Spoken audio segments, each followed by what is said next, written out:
A very warm hello to all of you.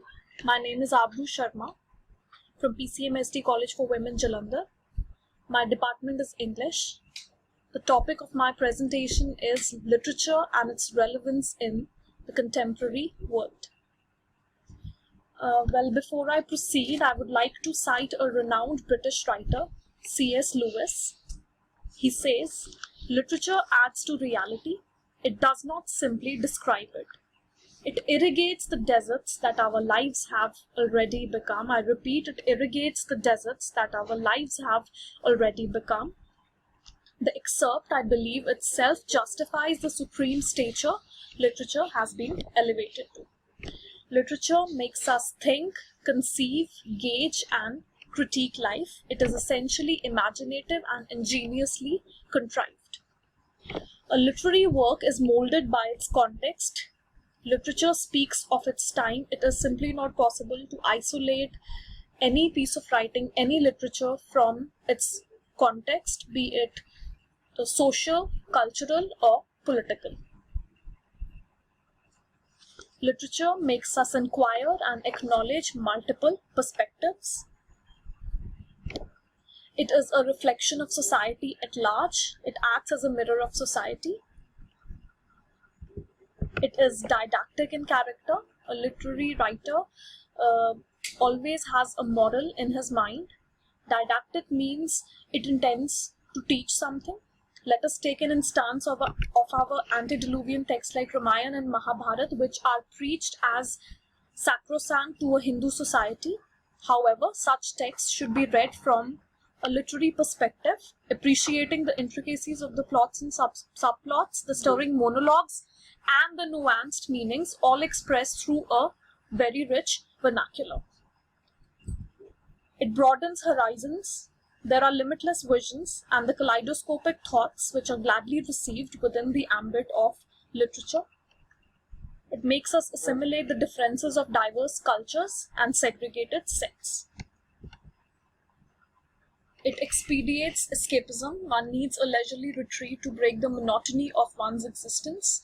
That is precisely when literature can be vouched for to illumine, sensitize, and soothe. I would take an example which is a bit cliched. The ginormous legacy of J.K. Rowling's Harry Potter books.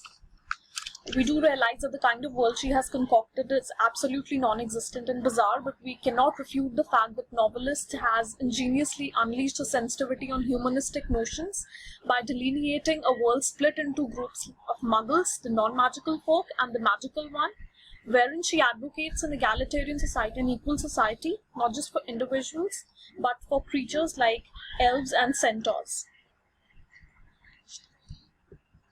It makes us scrutinize the dominant narratives by decentering and debunking the casteist dogmas through local parlance, yet retaining their vitality. It gives voice to the silent and marginalized communities. It takes a dig at the phallocentric narratives. Phallocentric narratives are the male-dominating narratives. We are aware of the stereotypes related to men and women, how they are sculpted by the cultural coercions, very intrinsically rooted in the patriarchal structure. The same thought gets reflected in their writings as well, in the writings of men and women. I would like to quote Sigmund Freud, who said, "Women oppose change, receive passively, and add nothing of their own." His very misogynist diction, it created quite a stir. Women writer, after having been disparaged by the male writers and critics, they demanded an independent canon for the assessment of the literary works, adducing that the conditions of existence for both the sexes are different, so have to be their writings. Now have a look at this picture. It depicts women of different cultures being put together. There's a blonde woman, a black woman, Chinese, Islamic, transgender. They're all placed at a equal platform where each is being given their unique voice without being homogenizing them. It critiques colonialism. We all know colonialism is the practice of establishing dominion over a colony by an outside political power. However, its repercussions also come in the purview of literature. There is this term known as Orientalism.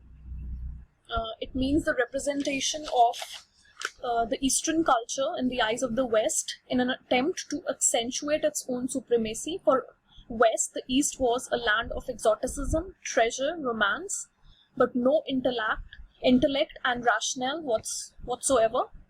And it was primarily this book which punctured the notions associated with the other, I would say the other in quotes, which means the Eastern culture. The other itself symbolizes a lack of identity.